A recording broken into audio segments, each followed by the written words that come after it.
Hello everyone, Brother Wayne here from Alabama. Welcome to the End Time News Network. This channel is all about Bible prophecy and looking at current events and how they relate to Bible prophecy.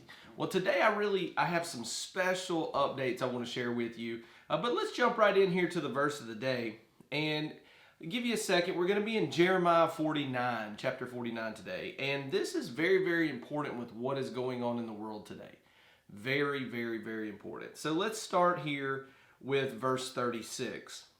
And upon Elam I will bring the four winds from the four quarters of heaven, and will scatter them toward all those winds, and there shall be no nation whither the outcast of Elam shall not come. You know, when you talk about the outcast of Elam or Elam, however you'd like to say it, this is Iran. This is modern day Iran. So when we see that they're going to be outcasts, people are going to be leaving, we're talking about a humanitarian crisis. We're talking about a major crisis that is going to disperse people all the way across the world. And then in verse 37, for I will cause Elam to be dismayed before their enemies and before them that seek their life. And I will bring evil upon them, even my fierce anger, saith the Lord. And I will send the sword after them till I have consumed them. So we see here now that the Lord is bringing a judgment upon Elam. That the Lord is bringing a judgment that is going to scatter people. And here moving in verse 38. And I will set my throne in Elam, and I will destroy from thence the king and the princes, saith the Lord. And then in verse 39, here, pay careful attention. But it shall come to pass in the latter days that I will bring again the captivity of Elam, saith the Lord. What you see here is that Iran will be dealt with in the latter days.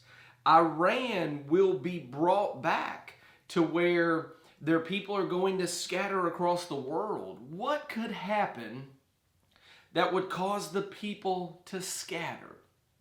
You know, in Iran right now, that is the country that can be said across this entire world that is having the largest Christian revival right now going on. Did you know that? Did you know that more people are converting to Christianity in Iran now than any other country?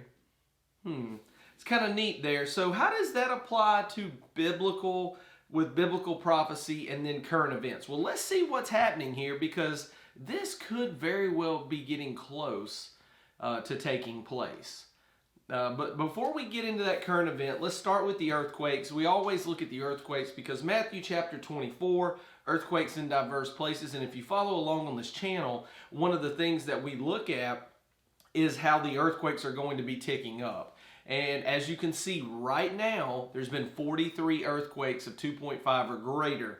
We've got a 4.5 in Fiji, 4.7 in Greenland Sea, 4.8 in Japan, 5.2 in New Guinea, Papua New Guinea, 4.9 in Japan, even a 4.5 in Russia, 4.6 in Mexico. You will see the intensity is kind of picking up a little bit. You know, you'll see over the past few days, if you watch my videos, it's trending up. Look for that to continue trending up as we get toward this planetary conjunction between Saturn and Jupiter on December 21st. So now, the current events that is going to make a really big deal and importance in Bible prophecy. Well, first I want to bring you back to the New York Times, and one of the things I want to look at is let's look at what happened with Iran and their nuclear facility. On July 6th of this year, Iran admits serious damage to Natanz nuclear site, setting program back. They basically said centrifuges were destroyed by an outside country or entity, and it really set that program back. Well, remember, that was kind of a few months ago. Now, just recently in the Jerusalem Post, and Jerusalem Post was actually quoting Reuters, but you'll notice that on satellite images, Iran is moving a key Natanz nuclear site underground now. Well, why are they moving it underground? What's the advantage of moving it underground? Well, you can keep things hidden, but as you can see, they're still trying to enrich uranium. Now, there's a few discrepancies on how much uranium has been enriched now, but I will say this. In a battle of good versus evil, you're never going to find out how much uranium has been enriched. We all know you had the Iran nuclear deal. Trump exited the deal for the United States in 2015. The nuclear deal with Tehran and really the 6 world powers. So now, after that deal was exited, basically sanctions were put back on Iran.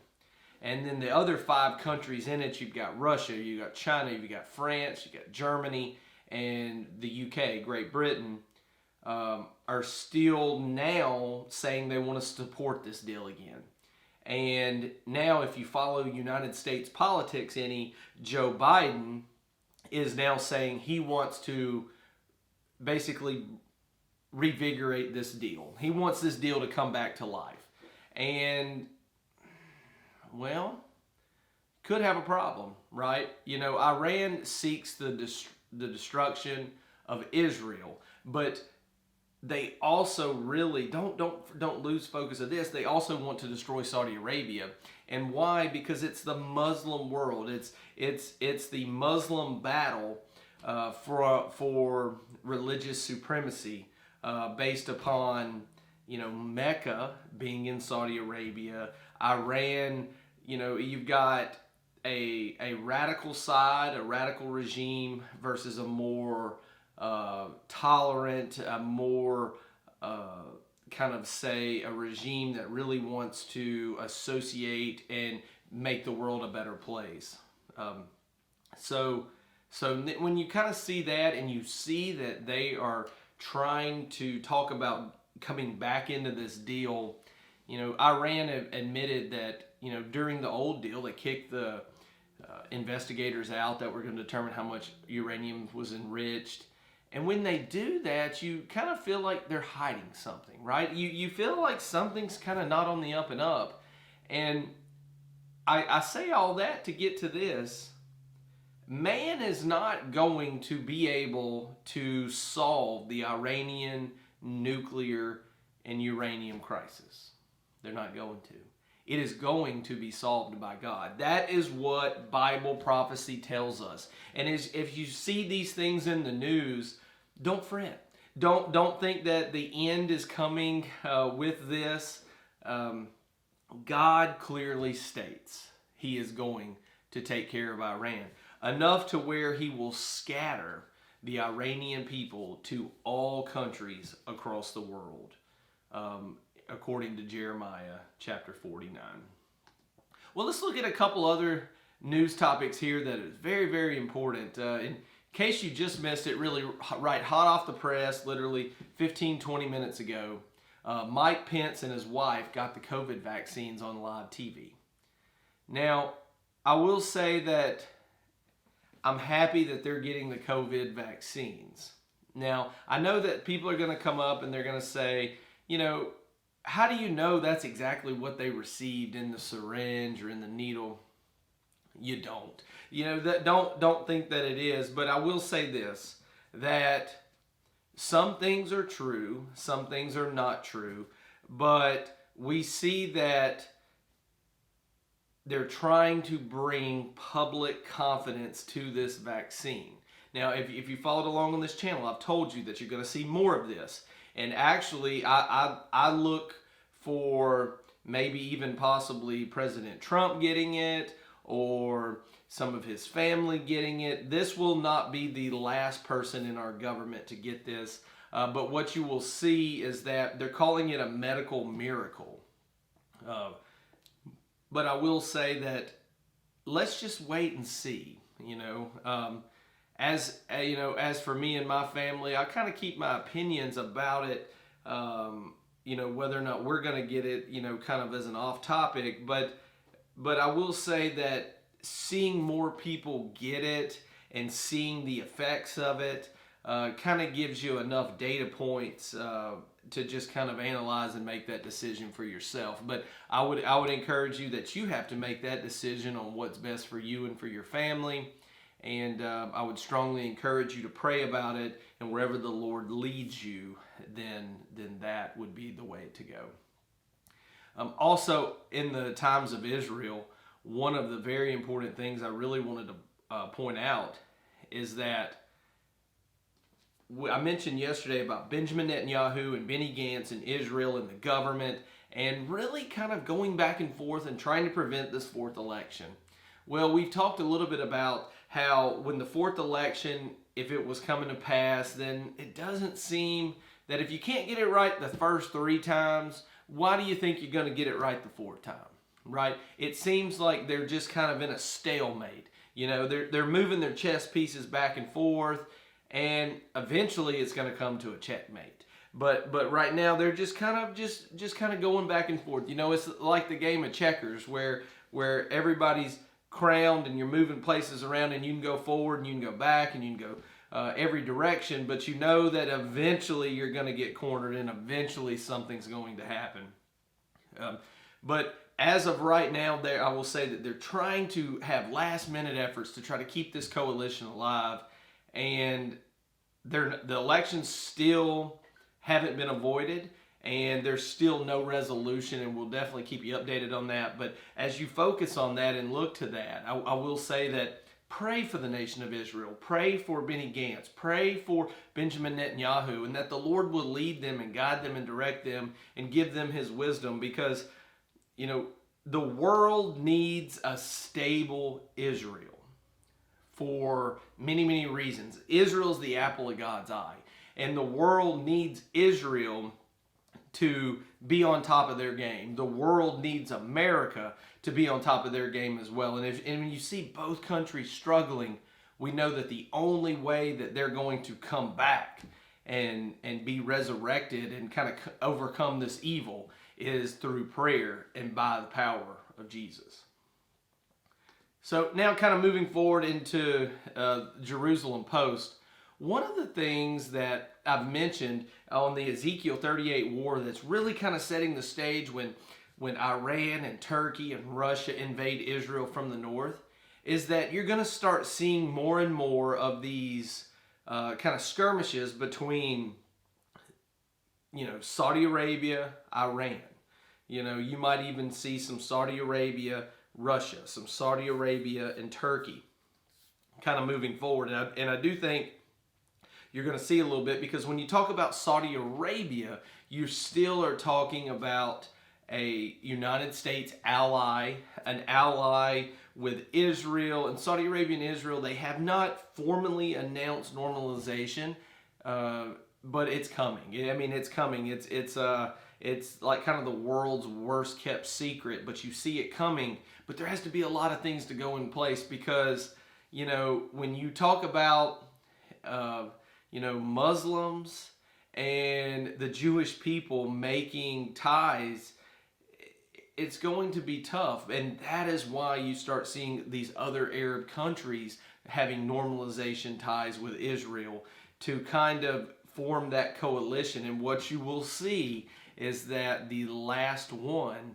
there will be Iran. And Iran, you know, when you start talking about peace in the Middle East and you start talking about where there's peace, well, there has to be war before there will be peace.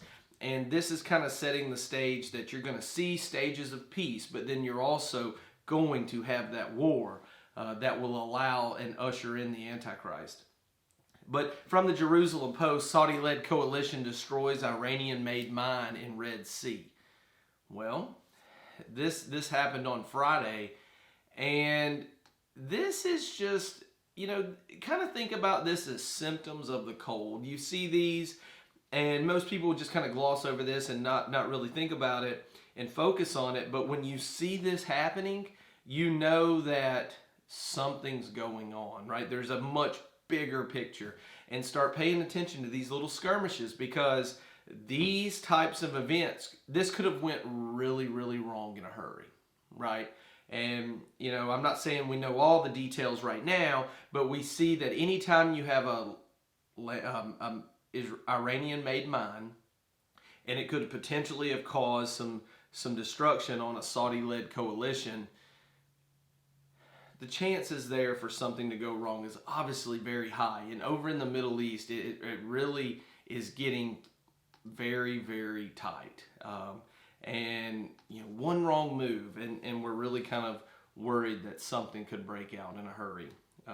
But the good news is that the restrainer is here, and that the Holy Spirit is here and is restraining them. And we really want to know that the Antichrist in his full wickedness will not be revealed until the restrainer is gone away. And the restrainer is removed, and we call it the Great Exchange. The restrainer goes back up, church goes up, because we have the Holy Spirit within us, right? The Holy Spirit, we have an unction of a down payment within us, the Holy Spirit, right? We're not fully sanctified until the day of redemption.